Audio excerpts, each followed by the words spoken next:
Las 5 invitaciones de Frank Ostaseski. Editorial Océano. 10. El río impetuoso. Lo que debe dar luz ha de soportar arder. Viktor Frankl. ¿Cómo podemos cultivar nuestra naturaleza esencial sin esquivar nuestra naturaleza humana? Esta es la médula de pon todo tu ser en la experiencia. Ser humano es lo más hermoso y lo más difícil que existe. El despertar no es fácil en esta experiencia humana. La práctica espiritual auténtica no consiste en mantener altos estados alterados, trascender el cuerpo, eludir las emociones difíciles o remediar todo lo irresuelto en nosotros. Es algo más terrenal, real y vivo que eso. La práctica espiritual nos ayuda a adaptarnos a la suprema sencillez de ser nosotros mismos. La curación que esto engendra ocurre cuando tomamos conciencia de lo que se ha endurecido en nosotros a causa de los hábitos condicionados del apego, la resistencia y la evasión. La conciencia aleja cualquier condicionamiento, cultiva una presencia de ánimo, despierta y misericordiosa, que ya no bloquea el corazón. Las cosas pueden ser entonces como son. Toleramos lo difícil, oscuro y denso. Intimamos más con nuestro dolor y dificultades, nuestra dicha y belleza, porque asumimos nuestra plena humanidad y descubrimos una más profunda y vasta sensación de integridad. A veces lo que está allá parece más valioso de lo que está aquí. Pero ser quien eres solo puede ser resultado de que aceptes el lugar donde te encuentras. Mi hija Gina y yo paseábamos un día en una muy angosta playa de una isla situada en el norte de Tailandia. Ella era muy joven entonces e inclinada por tanto a sacudidas emocionales. Esta vez la avasallaba su interés no correspondido por un chico en nuestro país. Mientras caminábamos, me explicó que debía conseguir un teléfono para hablar con él. Le pregunté si estaba segura de que debía dedicar su estancia en un paraíso a indagar cómo localizar a ese muchacho. Sabiamente, en ese momento se dio cuenta de que ni siquiera veía el agua azul turquesa que nos rodeaba, así que contestó: «No, pero ¿qué más puedo hacer? ¿Cómo me quito de encima este sentimiento?» Yo podría haber restado importancia a esto por considerarlo un drama adolescente, pero percibí una pequeña rendija. Le sugerí a Gina que sintiera su cuerpo, en particular el área de su pecho. Dijo que sentía tensión y calor y respiró varias veces. Le pregunté si podía identificar el sentimiento que experimentaba. «Tristeza y miedo de ser rechazada», respondió de inmediato. Mientras hablaba, se percató de que esos sentimientos se abrían a una profunda reserva de dolor no reconocido. Con todo el amor de mi corazón, le dije: «No te subestimes, cariño. No eres tus pensamientos y emociones. Pasan por ti, pero no son tú». Ella se paralizó un instante, como Moisés cuando vio la zarza ardiendo. Su mente se detuvo un segundo. Esa simple verdad tuvo para ella el poder de una revelación sagrada. Después nos tendimos en la arena a contemplar el firmamento. Le dije: «Eres tan maravillosa como este cielo azul. Tus emociones son como las nubes que pasan por él. Este episodio de amor no correspondido no es más que otra nube pasajera.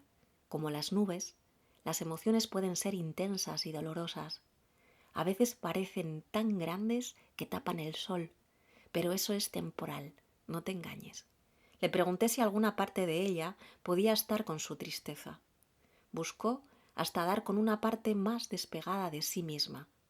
Le sugerí enseguida que se fijara en la relación entre su tristeza y esa parte de sí misma que acababa de descubrir. «La relación entre ellas es algo más», dijo. «Magnífico», exclamé. «Permite que se combinen para que se conozcan bien». Su enamoramiento por ese chico desapareció gradualmente y su relación consigo misma se volvió mucho más interesante.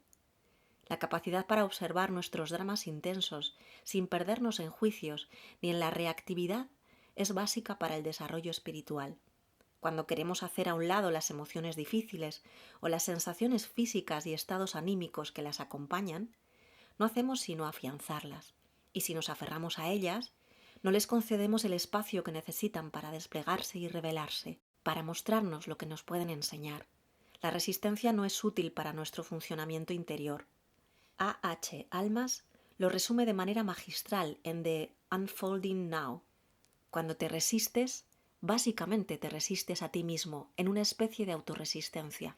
En lugar de estar contigo mismo, te resistes a estar contigo mismo. En lugar de ser tú, te resistes a ser tú. La resistencia implica cierto tipo de división. Indica que no advertimos que lo que emerge es una manifestación de nuestra conciencia. Cuando en nosotros emerge odio o miedo, por ejemplo, es nuestra alma, nuestra conciencia, la que adopta esa forma en ese momento por una razón que quizá no entendamos aún. Si podemos tolerar ese miedo u odio, aceptarlo, abrazarlo y sentirlo por completo y en su totalidad, en toda su textura, color y viveza, le ofrecemos el espacio que necesita para ser. Por lo común, sentimos que tenemos dos opciones ante las emociones difíciles: reprimirlas o expresarlas. Las reprimimos cuando una experiencia nos parece amenazante, perturbadora o inadecuada. La represión puede ser una opción defensiva, como cuando experimentamos una sensación o experiencia y la escondemos bajo la superficie de nuestra conciencia. O bien, puede ser tan fuerte que anule por completo la experiencia, con lo que le impediremos salir siquiera a la luz del día. Cuando reprimimos una experiencia, esta no se va, acecha bajo la superficie, encapsulada en su forma original con toda su energía asociada. Si ocultamos o evitamos ciertos sentimientos, estos no están a nuestra disposición, no podemos comprenderlos, no podemos usarlos de modo constructivo. La cólera reprimida se convierte con facilidad en depresión, rencor o miedo. La represión genera reactividad mental y deforma nuestras percepciones. Lleva a lo que en el budismo llamamos la mente papanca, una proliferación de pensamientos y reacciones. Escenificamos la obra tal como la percibimos. Pulimos nuestra respuesta y adoptamos conductas compulsivas y mecánicas. En términos físicos, la represión puede manifestarse en síntomas como tensión, entorpecimiento y desánimo, incluso transformarse en un factor de una enfermedad grave. Expresar emociones puede ser sano y positivo. Compartir nuestras historias tiende a ser la forma en que descubrimos el significado y valor de una experiencia particular. Expresar aflicción por la muerte de nuestra madre y permitir que las lágrimas fluyan nos ayuda a metabolizar la pérdida. Por otro lado, la reactividad emocional suele significar que nuestra respuesta a un estímulo dado es desproporcionada. Los sentimientos inconscientes o irresueltos se activan y hacen erupción con una intensidad que nos apabulla y con mucha frecuencia los volcamos sobre los demás. Pateamos al gato, nos enfurecemos durante un embotellamiento o nos servimos de algún otro medio para desplazar esos sentimientos incómodos, motivados por el deseo de librarnos de ellos. Existe una tercera opción: contener la emoción. Esta es una respuesta más equilibrada y creativa. Retenemos, por consideración a los demás, nuestras emociones y la carga asociada a ellas. Aceptamos la realidad de su presencia, nos gusten o no. Las exponemos con un interés respetuoso. Desarrollamos curiosidad por nuestra experiencia. Quizás exploramos la tensión de nuestro pecho, o sentimos el peso de nuestros brazos, o cierta añoranza, sin atribuir nada de eso a una situación específica. Nos recordamos, en cambio, que debemos tomar en cuenta, con firmeza y serenidad, experiencias y perspectivas aparentemente distintas. La ecuanimidad nos permite regular, reflexionar y reevaluar. Respirar, sentir y tomar conciencia de la experiencia física estabiliza nuestra atención y hace posible que el cuerpo se convierta en un recipiente inofensivo en el que las emociones pueden ser incorporadas y reguladas. Podemos reflexionar entonces en las posibles consecuencias de manifestar la emoción o de entretenernos innecesariamente en ella, con el potencial impacto de perjudicarnos o perjudicar a otros. Podemos reevaluar la respuesta negativa automática y hasta reinterpretar nuestras percepciones de ciertos sucesos para descubrir un nuevo significado que nos ayude a relacionarnos con nuestras emociones de manera constructiva. Comprendemos que tenemos la opción de seguir una dirección sana o al menos de aplicar paciencia y bondad a nuestra reactividad. El duelo es una respuesta normal y natural a una pérdida. También es natural querer evitarla por completo. A una muy conocida doctrina budista se le conoce como la parábola de la semilla de mostaza. El hijo de Kisa Gotami, el cual tenía 8 años de edad, murió de repente y ella enloqueció de dolor. Cargó el cadáver y atravesó la aldea rogando a la población que la ayudara y le diera una medicina para su pequeño. Alguien la envió a un lugar donde estaba Buda, a quien se acercó en busca de socorro. «Salva a mi hijo, por favor», suplicó. «Puedo ayudarte», respondió Buda, «pero antes deberás hacer algo. Siempre hay una tarea en estas historias mitológicas. Tráeme una semilla de mostaza de una familia que no haya sido tocada por la muerte». La semilla de mostaza era en ese tiempo una especie muy común. Buda comprendió que Kisa Gotami creía que su hijo volvería a vivir, pues no podía admitir su muerte aún. Así, no se propuso sacarla de su negación ni rechazar parte alguna. Por el contrario, la guió hábilmente al descubrimiento de una contundente verdad. Kisa Gotami volvió a la aldea con la esperanza de encontrar la semilla, pero, aunque fue de casa en casa, no halló un solo lugar que no hubiera sido tocado por la muerte, de tal forma que nadie pudo darle una semilla de mostaza. Cuando reconoció que la muerte nos llega a todos, se libró de su aislamiento. Esto le permitió dejar descansar a su hijo y sepultarlo. La verdad no la frustró, la consoló. El problema de historias como esta es que en ocasiones se nos dificulta aceptar la sabiduría que encierran y las mantenemos a prudente distancia. Nos decimos, sí, pero eso ocurrió hace 2500 años, o sí, pero solo es un cuento. Por eso a mí me gusta imaginar qué pasaría si los hechos relatados tuvieran lugar en el aquí y ahora. Supongamos que esa mujer doliente cruzara tu barrio hasta tu casa y tocará a tu puerta cargando a un niño muerto. Imagínala ahí. ¿Qué harías cuando abrieras la puerta? Reflexiona un momento. ¿Qué harías en verdad?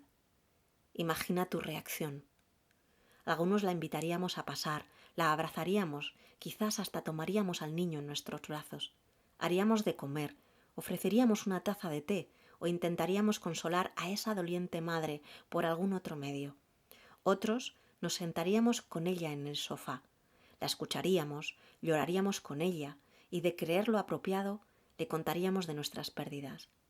No es de sorprender, sin embargo, que la mayoría no sabríamos qué hacer o decir.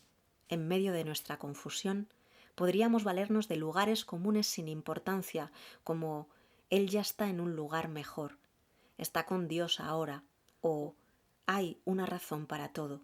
Si somos honestos, admitiremos que tal vez nos asustaríamos tanto que ni siquiera abriríamos la puerta. Llamaríamos a los profesionales y marcaríamos el 911. Quizá tales cosas efectivamente sucedieron en la aldea de Kisa Gotami, aunque sospecho que su historia no fue tan pulcra como se cuenta. La muerte es desordenada y el duelo es más desordenado todavía. Imagino que, mientras tocaba de casa en casa, ella encontró tristeza, rechazo, soledad y compasión. Así, no solo se dio cuenta de que la muerte nos llega a todos, sino también de que el dolor es nuestro territorio común, un tejido conectivo que nos une. La mayoría no seríamos capaces de aportar una semilla de mostaza, y ciertamente nadie está exento de una pérdida. Cada quien tiene su pena. Nuestra tendencia a protegernos nos lleva a confinar esas experiencias difíciles y a veces vergonzosas en un rincón oscuro y apretujado de nuestra mente. Pero cada nueva pérdida desencadena el recuerdo de otra. En medio de la intensa aflicción de la pérdida de alguien que amamos, redescubrimos la reserva de dolor que hemos llevado siempre con nosotros, el pesar ordinario que habita nuestra vida. Hace tiempo atendimos en el St. Hospice a Cindy, quien padecía cáncer de mama. Sus papás vivían en Iowa, donde su padre, Clyde, había trabajado en los últimos 40 años en una empacadora de carne durante el turno de la noche. A sabiendas de que la muerte de Cindy estaba cerca, le llamé a Clyde para decirle que si quería ver a su hija antes de que falleciera, debía venir a San Francisco de inmediato. «Está bien», dijo. «Tomaré el tren. Estaré ahí en un par de días». Cuando le pregunté por qué no tomaba un avión, reveló que nunca se había subido a uno.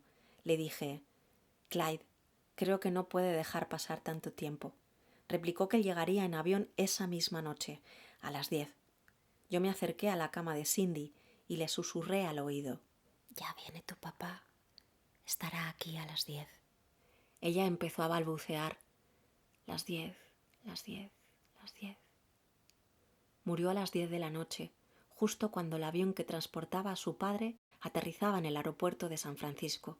En honor a sus raíces indígenas, bañamos su cuerpo con un brebaje de hierba santa y la cubrimos con una capa de plantas y flores de nuestros jardines, pétalos de salvia, lavanda, toronjil, laurel, geranio aromático y rosas. Una hora más tarde, a mí me tocó recibir en la puerta al padre de Cindy para decirle que su hija, de 30 años de edad, ya había muerto. Impactado en un principio, Clyde se limitó a dar vueltas en los pasillos. Uno de los voluntarios permaneció con él y uno de nosotros con Cindy, aquel para acompañar a un hombre en su dolor, este para dar fe de la muerte. Clyde se sintió al fin en condiciones de entrar a la habitación de su hija. Transcurrieron varias horas, algunas en silencio, otras en las que él contaba anécdotas de Cindy mientras los voluntarios escuchaban con gran generosidad. En esencia, nos mantuvimos cerca sin interferir, para demostrar que era posible aceptar el duelo. A las 3 de la mañana dije: estoy cansado, Clyde. Debo irme a acostar para despachar a mis hijos mañana a la escuela. Está bien, dijo. Yo me quedaré con Cindy. Cuando volví, a las 8 de la mañana, vi a Clyde sentado a la orilla de la cama de su hija. Había deslizado su mano derecha bajo la capa de flores y tocaba el pie de la joven. Llevaba un bollo en la otra mano y sostenía el teléfono entre la cabeza y el hombro, disponiendo todo lo necesario para el sepelio de su hija. Era obvio que hubo un gran cambio en él. Ya estaba dispuesto a aceptar su pena. Le pregunté qué había pasado y añadí: como padre, me imagino lo que experimentas. Ha de ser muy extraño que tu hija muera antes que tú. Él era un hombre franco y dijo: me di cuenta de algo. Ya he sentido esto muchas veces. Con frecuencia concebimos la aflicción como una respuesta arrolladora a un suceso singular, en especial la muerte de alguien que amamos. Pero cuando lo analizamos más a fondo, vemos que la aflicción nos ha acompañado durante buena parte de nuestra vida. Clyde hacía alusión a la pena de todos los días, la respuesta a las múltiples pérdidas y pequeñas muertes que suceden casi a diario. La pérdida de una joya muy preciada, un despido laboral, la inesperada ruptura de una relación, la infecundidad, las crisis financieras, las suspensiones escolares, la pérdida de nuestra vitalidad o de una capacidad física o mental, la pérdida de control, la pérdida de nuestros sueños. El dolor hace acto de presencia todos los días cuando recordamos que nuestros actos desconsiderados han perjudicado a otros. Ocurre en los momentos en que no somos reconocidos o en que nuestras expectativas no se cumplen. A veces, nuestro pesar se debe a lo que hemos tenido y perdido, y otras a lo que no tuvimos nunca. La tristeza es solo una de las muchas caras del dolor. Yo estimo útil concebir el dolor como una constelación de respuestas, un proceso en cambio permanente. El autor C.S. Lewis escribió tras el fallecimiento de su esposa: nadie me advirtió jamás que la sensación del duelo era muy parecida a la del temor. Nuestro dolor se manifiesta como enojo, juicio a nosotros mismos, pesadumbre y culpa. Experimentamos soledad y alivio, culpa y vergüenza, y periodos de aturdimiento cuando sentimos que caminamos con la lentitud de una tortuga. Es raro que estemos preparados para los sentimientos intensos que nos sobrecogen cuando muere alguien que amamos. Karen, antigua practicante de la meditación budista, jardinera consumada y amante de la naturaleza, experimentó la muerte de sus padres en un periodo de 1 año. El suicidio de su padre fue inesperado y particularmente penoso para ella. Describió su dolor como una furia que lo consumía todo. Poco después, un grupo ecologista la invitó a hablar sobre la protección de las viejas secuoyas. Ella gritó en el teléfono: «Mi padre acaba de morir. Para mí ya no hay árboles». En el manejo de la pena propia o ajena, solemos ser asustadizos e impacientes.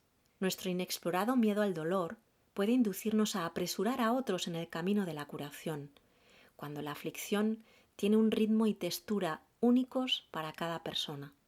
Es un lento y profundo proceso del alma que no se puede precipitar. El hijo de Dottie murió de sida. Años más tarde, ella me contó que una voluntaria del duelo demasiado celosa de su deber, perteneciente a una importante agencia de hospicios, le preguntaba continuamente: cómo se siente por la muerte de su hijo. Dottie es una persona reservada y contestaba sin más. Mal. ¿De qué otro modo podría sentirse una madre cuando ha perdido a un hijo? Alentada por el grupo de apoyo de Dottie, esa voluntaria insistía en ayudarle a entrar en contacto con sus sentimientos. Dottie me dijo: sentí mucha culpa y confusión en esos días, pero no por la muerte de mi hijo, sino por mi incapacidad para darle a esa voluntaria lo que obviamente necesitaba. Debemos permitir todo el espectro de expresiones del dolor, desde el aturdimiento y la ausencia de expresión hasta los descontrolados y desenfrenados despliegues de emociones. Es raro que en los grupos convencionales de apoyo al duelo se permitan las desquiciadas explosiones de congoja, pero el dolor es impredecible e incontrolable. Puedes tener un magnífico día y de pronto un recuerdo te abruma de tristeza. Las emociones más agudas aparecen cuando menos te lo esperas. Una amiga mía vio morir a su madre en el pasillo de cereales del supermercado. La perdí justo entre los Cheerios y el Raisin Bran. Nuestro miedo a esa falta de control nos lleva a ciertas ideas sobre el manejo o superación de nuestra pena. A mí me intriga mucho que nunca se hable de cómo manejar la alegría o superar la felicidad. El duelo es como un río que pasa por nuestra existencia, y es importante comprender que la pérdida no desaparece, dura toda la vida. Lo que cambia es nuestra relación con una pérdida particular. No siempre tendrá la misma intensidad para nosotros, ni adoptará la misma expresión. No obstante, el duelo permanece, siendo una natural respuesta humana a la pérdida, y nuestra resistencia a él no hará sino acentuarlo. Puesto que desafía nuestras nociones de control, la congoja rompe nuestra armadura de invulnerabilidad, expone las formas en que nos escondemos de la verdad y nos pide reconocer lo que siempre ha estado ahí, pero que antes no se admitía, nuestra fragilidad humana. El duelo es tan pronunciado en ocasiones que en lugar de rendirnos a su fuerza, buscamos información y modelos que describan sus predecibles etapas con la esperanza de que nos faciliten atravesarlo, aunque con esto corremos el riesgo de confundir el mapa con el territorio. Atravesar el dolor contribuye en realidad a familiarizarse con el terreno y conocer algo acerca de sus patrones, pero no existe un modo correcto de sufrir. Para esto no hay horarios, ni un camino único, como tampoco atajos, desde luego. La única ruta posible es cruzar justo por en medio. La pena no pasa, hay que pasar por ella para que nos transforme. En el Zen Hospice Project, nuestro coordinador de voluntarios, Eric Pochet, ideó una sencilla fórmula que solíamos usar para describir el duelo: perder, perderse y soltarse. Estas no son etapas ni pretenden ser un mapa. No existe una progresión lineal a través del duelo. Perder, perderse y soltarse son simplemente experiencias comunes que quizá repetimos mientras sufrimos o que pueden explotar repentinamente en la superficie de nuestra conciencia. La experiencia inicial de la pérdida suele ser visceral. Aun si la defunción era de suponer, nuestro cuerpo y nuestra mente no la aceptan de inmediato. No queremos creer que esa persona que amábamos ha fallecido. Igual que cuando recibes un golpe bajo, el duelo puede dejarte sin aliento. Una reacción común es el shock y la incertidumbre. Te sientes desconectado de otros sentimientos o personas. Parece que caminas dormido o que vives dentro de un sueño. Se te dificulta hallar tu equilibrio. Cuando su hermana, Piper, exhaló su último suspiro tras una larga temporada con cáncer, Linda estaba en el pasillo. Al regresar a la habitación, lanzó una queja y su cuerpo se dobló de dolor. Rodeó a su hermana con sus brazos y, aunque lloraba, de ella no salía sonido alguno.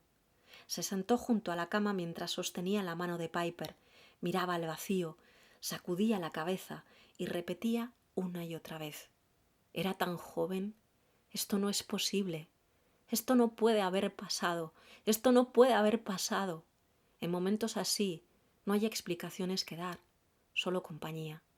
Siguiendo nuestra costumbre, una hora después, invité a Linda a que se sumara a nosotros en un baño ritual del cuerpo de su hermana. Ella exclamó convencida: «¡Pero si todavía no se muere!». Era evidente que Piper había muerto. Ya no tenía respiración ni pulso y sus ojos habían empezado a saltársele.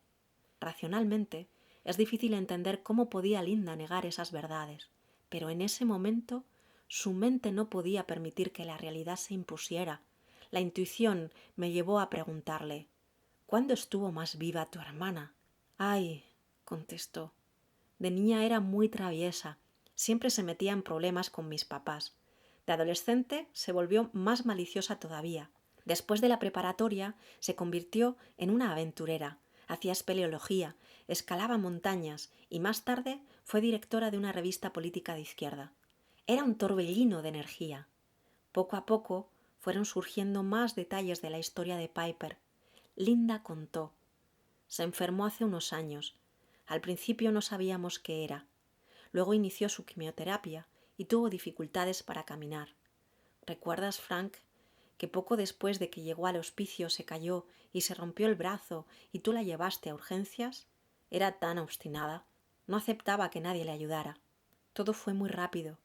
En los últimos días dejó de comer y más tarde de hablar y hasta de beber. Hoy cambió su respiración, ¿verdad? Se hizo cada vez más lenta y con largas pausas. Yo salí unos minutos para ir al baño. Cuando regresé, ella ya se había ido y tras una breve pausa agregó: ya podemos bañarla. Lo hicimos. Posteriormente vestimos a Piper con un hermoso kimono blanco y la rodeamos de flores. Contar la vida de su hermana ayudó a Linda a aceptar la realidad de su desaparición y a volver al momento. Luego me dijo que haber bañado el cuerpo de Piper con tanto cuidado, tocando directamente la muerte, fue un refugio para ella.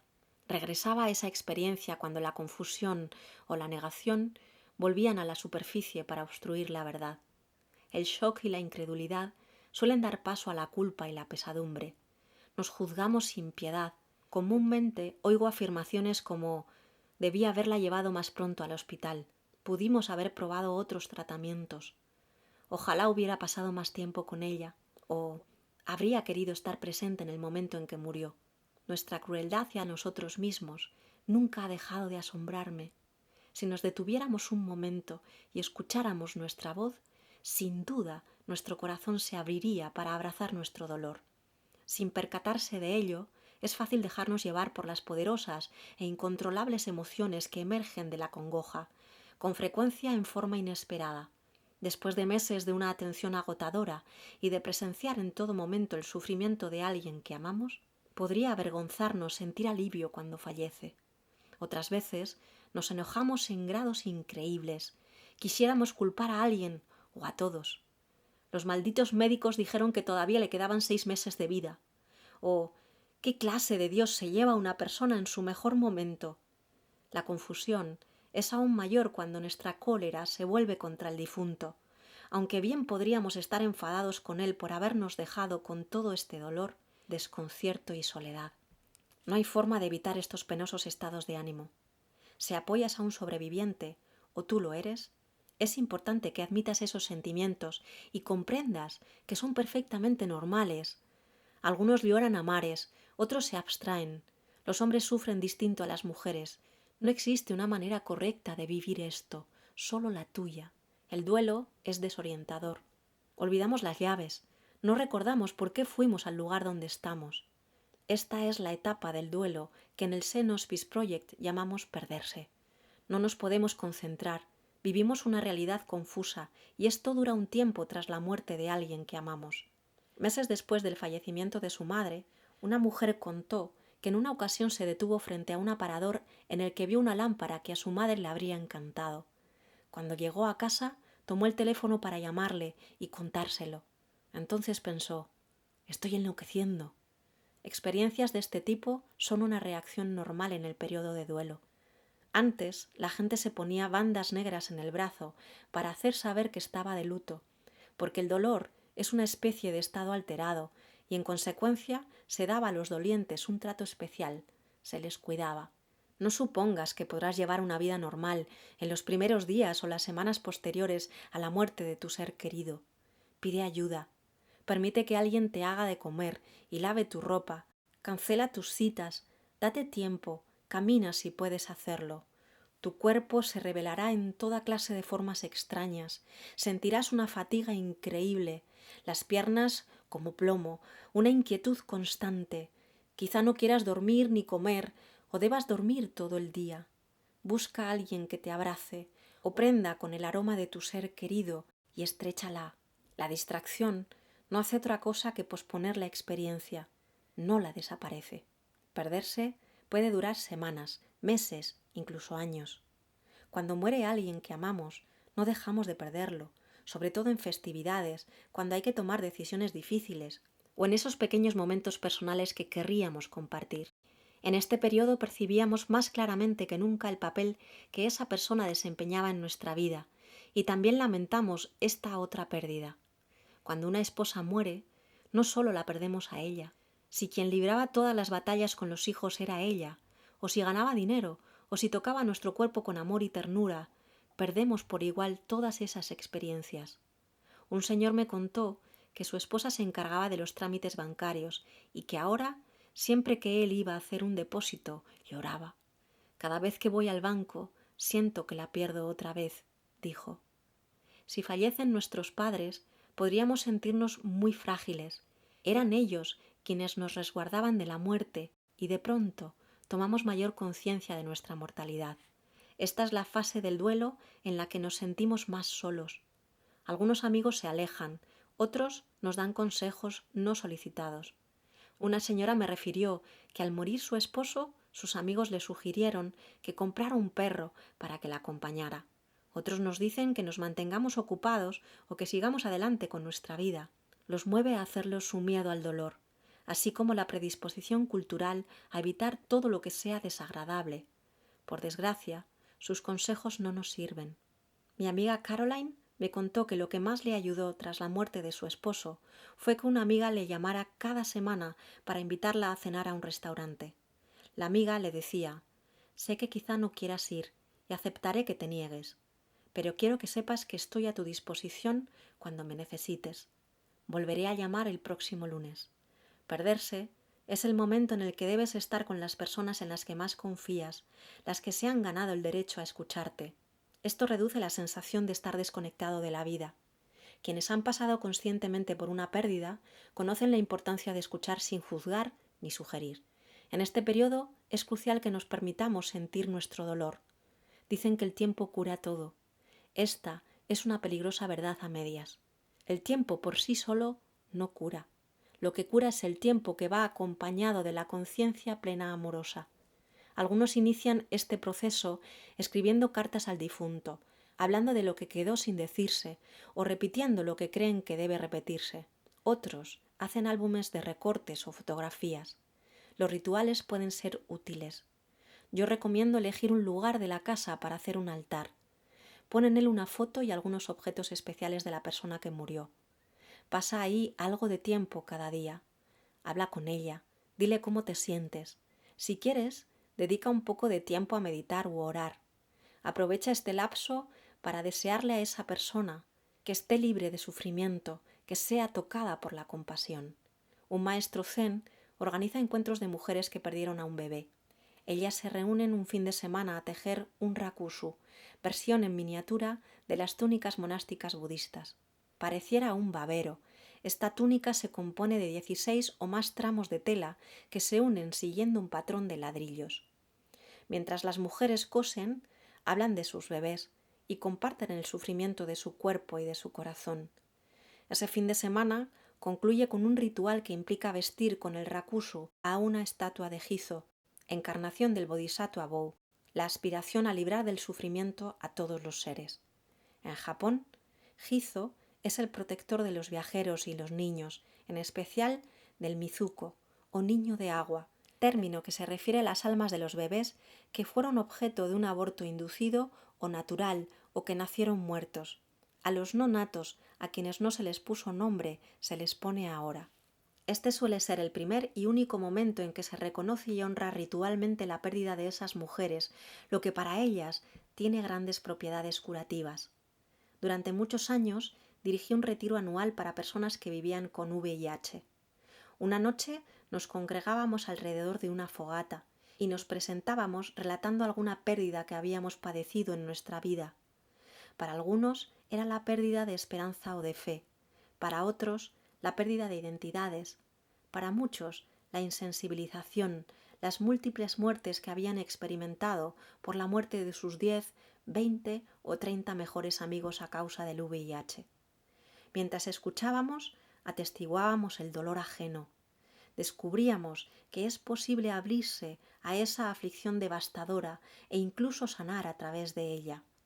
Descubríamos que nuestro duelo era manejable. No es el dolor lo que nos despierta, es nuestra conciencia plena del dolor.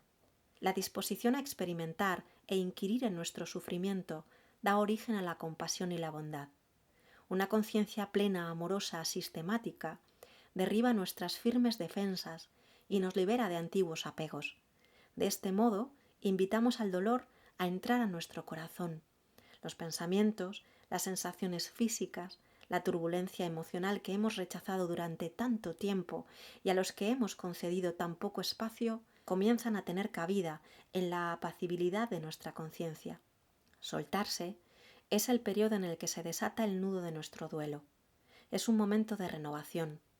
No puedes volver a vivir como antes, porque ya eres una persona distinta, transformada por el duelo.